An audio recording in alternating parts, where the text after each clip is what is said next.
So, yeah, it's a good deal. Good morning, guys.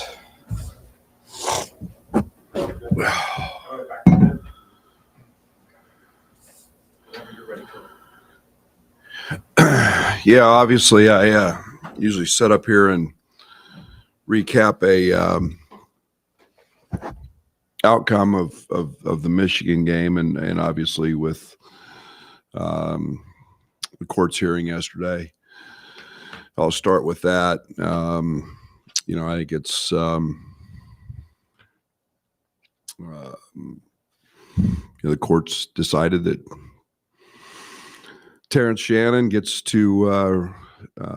back full status immediately, and as we had a very, very late arrival back from Michigan, roughly 2 a.m. That pushed our practices back yesterday, and when Josh informed me of that decision, that he was reinstated, we had a late 4 o'clock practice, and Terrence was available for that practice. So it was not a heavy intense practice in terms of that. We had some guys log some major minutes. We are going to go today. So obviously Terrence has been gone for 6 games. He's been gone for 3 weeks. And there's an integration process that that takes place there.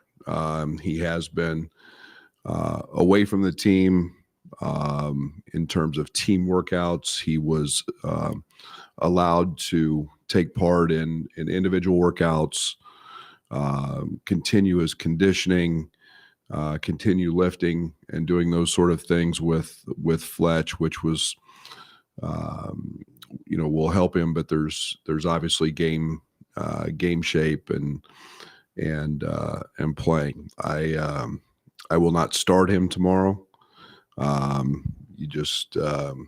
This is a phenomenal league. We got a great opponent in Rutgers, and there's an integration process that will take place and be fair to everybody involved in that process. So it's obviously still a very serious situation.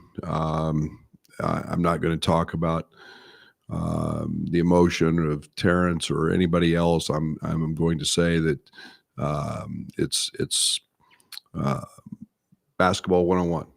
It's back to basketball, helping this team continue to move and strive forward, and that's where we're at with that. And tomorrow we've got a great Rutgers team who we've already played, and then we get to see a different team than what we saw the first time. Mag is back. He's one of the outstanding defenders in our league. He is a guy that impacts them. He's averaging 14, 15 a game in league play, shooting it.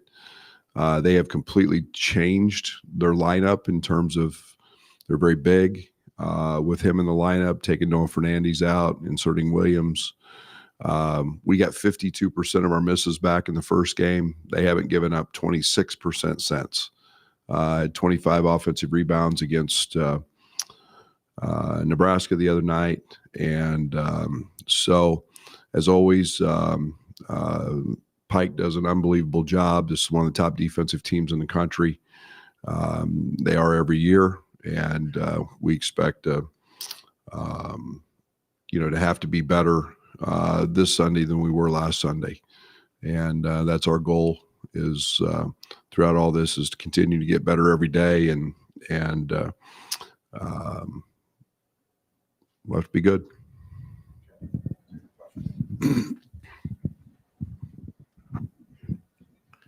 I mean, do you have an idea on how much you might play Terrence, or is that something you figure out during the game? Yeah, it will be feel.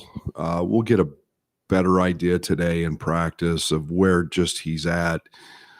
He did a tremendous amount of up and down and running yesterday and integrating that. But we've added some things offensively, getting him up to speed on some of those things. The challenge as a basketball coach is, we've been in a pretty good.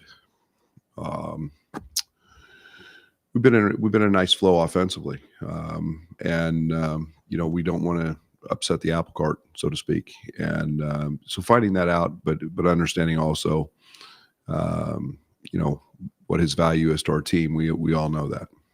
Yeah, so along those lines, what's been the conversations with you guys as a staff to obviously knowing what he's capable of doing on the basketball court, but kind of where you guys are offensively and blending those two ideas? Yeah, it's we're not going to change much. I think the one thing we understood with Terrence early, we truly didn't run a lot to him. We didn't run a lot of action. His ability in the open court, his speed, his athleticism was very, very effective there. I've said it many times, he's maybe the elite perimeter defender in college basketball, or one of them. And that's a conditioning piece. So we'll have to play all that, but offensively, we'll continue to do a lot of what we're doing. It just, with his speed, it allows us to play at a little different pace. We know that Terrence was able to use the team facilities even while suspended. Do you know how often he was in there working out, or was he able to get a workout plan from you guys, or get rebounders or stuff like that during the suspension? Yeah, he was able to use managers. He was able to use Fletch. Terrence was in here a lot, and we didn't have a set schedule with him. Fletch did, in terms of the weight room, which he was allowed to do, but there were no team activities with our group, whether it be film, whether it be anything else. So, but I would say every day was multiple workouts, and we all know that he likes the early morning workouts, but he was present in the building every day. What did you notice from the team yesterday when Terrence goes back on the practice court? Obviously, I'm sure the possibility of whether or not he'd be back this year is weighing on the minds of the players. What did you notice of those guys? Yeah, I think, Derek, we've handled it every day. Since this came about, he's their teammate. Obviously, they know his value. I think it would be that way with anybody. This is a really connected team. This is a really close team. I think it's not just specific to him in this situation. I think it would anybody who's. But he's they know he's a valuable piece of this team, and I think they were excited for their teammate. I mean, you've had other guys, Coleman, Marcus, really step into much larger roles over the course of the last 3 weeks. Like, what does that kind of tell you? I guess maybe the potential of your team change, having seen those guys elevate, and now you add someone who is on an All-American path? We were starting to see that. FAU game goes back to, I thought at Tennessee. We were really starting to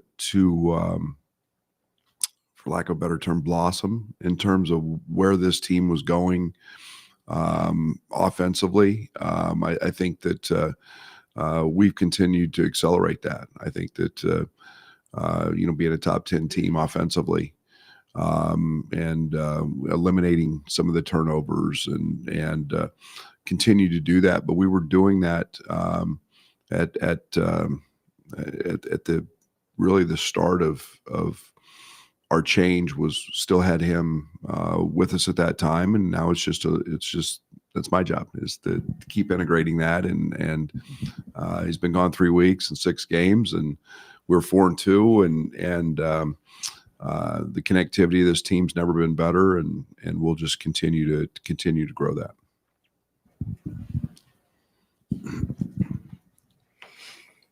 guess mentioned offensively, that you're in a good place. So what does this maybe do for the team defense? Because in the last 6 games, the offense just in that stretch, like top 2, the defense not quite as high. Yeah. There's as I said earlier, he's one of the elite defenders. He's 6'6", he's 220 pounds, and he's a very, very gifted athlete. And on the ball, he's been shown to be elite at that. And you add that piece back, and that helps us. There's no doubt about that. It helps us. We've been able to grow some depth around that as well. So you're just talking about an elite player on that end of the court. Brad, have you been happy with what you've heard from Fletch or gotten reports from Fletch on his ability to handle a normal workload, or how does that look for him right now? It's not an injury. It's just he's been out for 3 weeks. I'll have a much better feel today. I was impressed yesterday, and again, we went an hour because of the, certain guys didn't logged heavy minutes at Michigan, and it was wasn't the most intense practice today. Will be. I'll have a much better feel for that. But everything Fletch has said, and Terrence has always been an extremely, extremely hard worker, and but there's also no conditioning like game shape, and having to play with adrenaline and the feel of that. So there'll be some. It's just human nature. There's going to be you don't miss 3 weeks and not have some effects. So we'll monitor that, and we'll have a better idea of what all that looks like today. Coach, I know the suspension was lifted. When the decision came down yesterday, was there a discussion with Josh Whitman and the Brain Trust on whether you're obligated to play Terrence? Yeah, of course, say that. Yeah, and there's when Josh informed me what the court's decision was, and obviously that reinstates him to our program. And as a basketball coach, he's a really good player, and he's been a part of our team, and we're going to reinstate him. And there's pretty simple.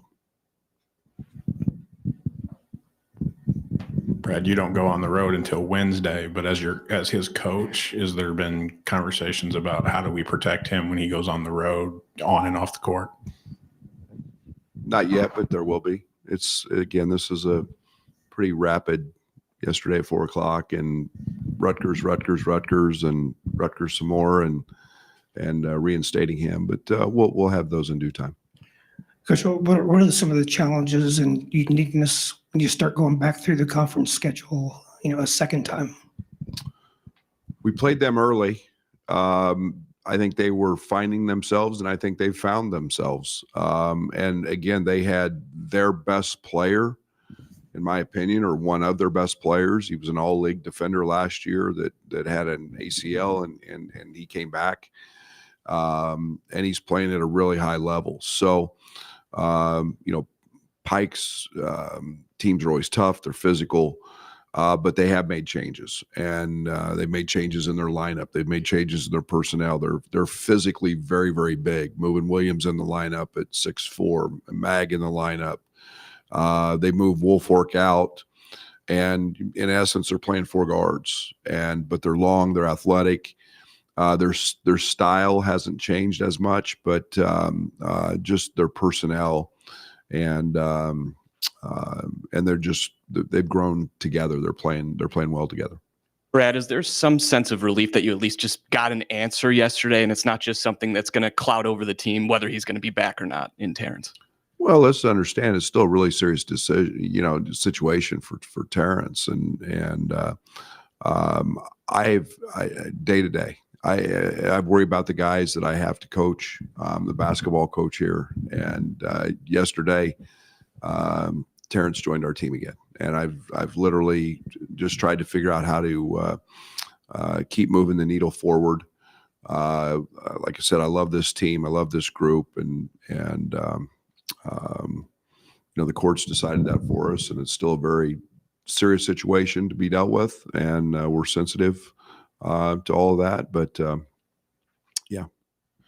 I know this becomes like a copycat league on the floor, but if there's a point in which somebody doesn't put a big on Ty Rodgers, are you prepared offensively for that, or do you have to go back to figuring out how to handle that? Maybe, I don't know. I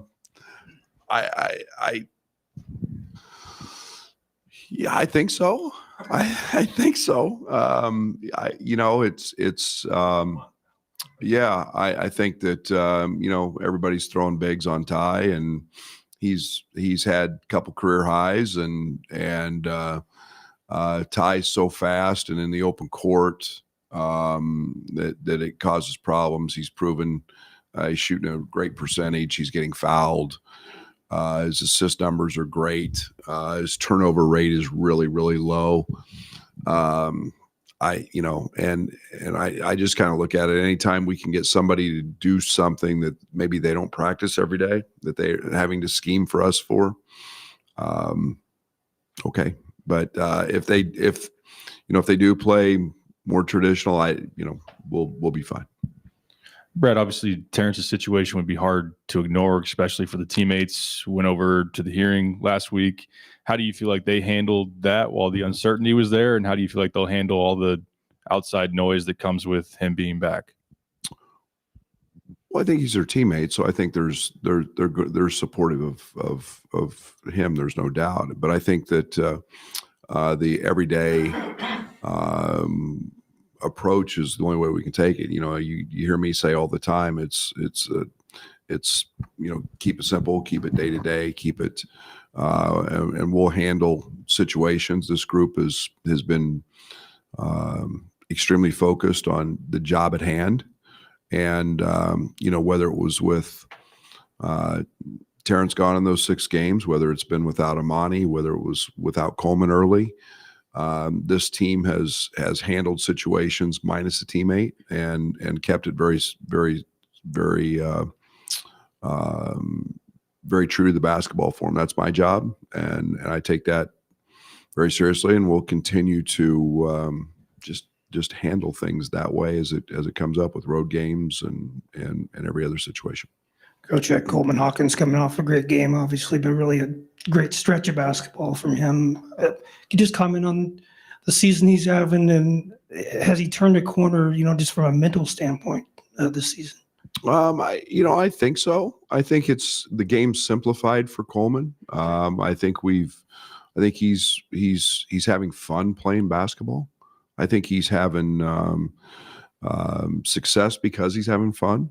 I think he's confident. I think he's very comfortable in the simplification of a role that we've had for him. I think he's always been, in my opinion, special on the defensive end. And now we're just kind of seeing all of that come together with what he's doing on the other side. But he's I think he's really enjoying practice. I think he's really enjoying the putting in the time and the work, and all of that's paying off for him. And again, it's